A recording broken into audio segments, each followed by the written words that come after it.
Welcome to Almas Bizdak YouTube channel! Here you go. This is the ripe banana. It's also from Asia. It's called saba. And this is kamote or sweet potato in English. This we call this kamote in Bisaya. I need to chop it up in a bite size. I'm going to add the jackfruit meat. Okay.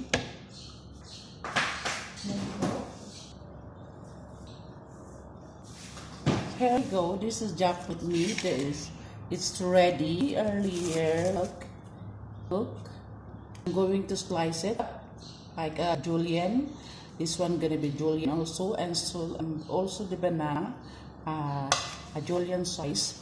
So I'm going to wrap it into a spring roll.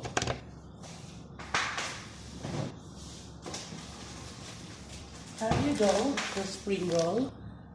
It's available here in this country. So I'm going to make a turon or Springroll. So this is gonna be julienne, the banana gonna be julienne, and also the jackfruit meat. So I'm going to make as an egg roll like this, actually like this, exactly like this. My pet gonna love it. And also here is how they're eating healthy. So this gonna be vegetarian thing. So everybody gonna love it because they're having guests later. I think 4 or 5 o'clock they're having this. So see you later. Please subscribe if you are new in this channel, Almas Bizdak channel. See you later, guys, whenever it's ready. Alright, bye for now. Bye for now. So hello kabisdak. So this is the ready thing that I need. It's gonna be the filling of the spring roll or the lumpia cold. Lumpia is in our language in Asia, especially in the Philippines. But in English, I know it's egg roll or spring roll. So this one is the jackfruit meat, the sweet potato meat, and the saba or the banana, it's ripe saba. So all of this is are healthy because no sugar added, because this one is sweet na, look, sweet na siya, and kanya tamis na po siya, plus kini kaning kamote. So dili na kailangan ng sugar. So healthy tayo, okay? Now I'm going to wrap it up na. Wrap it up. Then after that, I'm going to show you what is gonna be output. Look, oh, so this is it. So these are the thing, the filling thing for this gonna gonna be like that exactly. So bye for now and start first. So disclaimer po, natuto po ako. So I'm going to show you also, guys, the trick. So like this. Banana and the langka, then the kamote. The kamote like that. Look, the turn be like that, exactly like that. Then both sides gonna be rolled up like that. So no sugar added, okay? If you want put cinnamon, you can put cinnamon, but this time instead of putting cinnamon, I will put real pabango is it added aroma is the thing, the jackfruit, durdalangka. So ganyan lang siya, ganyan lang, tapos iayusin mo ng maayos kasi ano siya, yung kailangan maganda yung pagka-seal niya. 2, 3, so like that.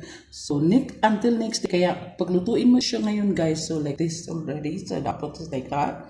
So kung lutuin mo to siya today, like today for dinner or for merienda, kung hindi mo siya kainin, i-leave mo lang siya sa out, huwag siya ilagay sa fridge. Or even ilagay mo siya sa fridge until the next day, it's still crunchy. Bakit? Ang sikreto, kasi nirap mo siya, hindi siya nung isang roll lang, dalawang roll, kundi ang sikreto, kung mungkin, pwede pa siyang nagiging 3, i-roll mo siya ng tatlo, hanggang balot na balot siya. So, yung oil niya, habang naluluto siya, dito siya talagang hindi siya nagdidikit doon siya, tapos hindi siya naging malambot sa loob. So, ang crispy niya hindi pa rin kasi ilang siya layer, tingnan mo 1, 2, 3, so pang 3 to siya.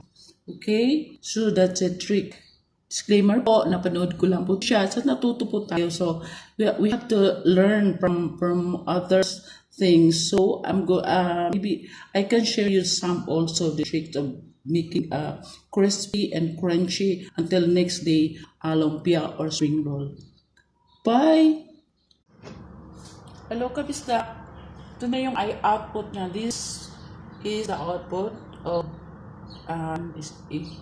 spring roll made out of kamote or sweet potato, jackfruit, meat, and cassava. Saba or banana. So this is just ready. This is sugar added, so it's ready for merienda. Okay, takam. So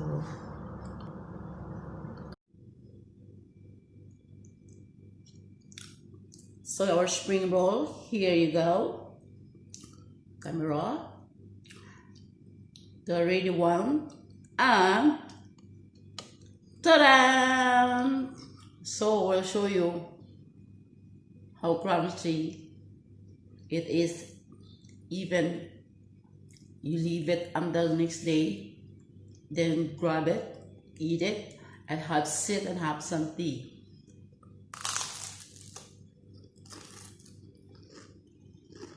Can you hear that? It's so crunchy, huh? So I am having tea this time. I'm having tea with this, but my tea is water and apple cider vinegar. Why? Because I got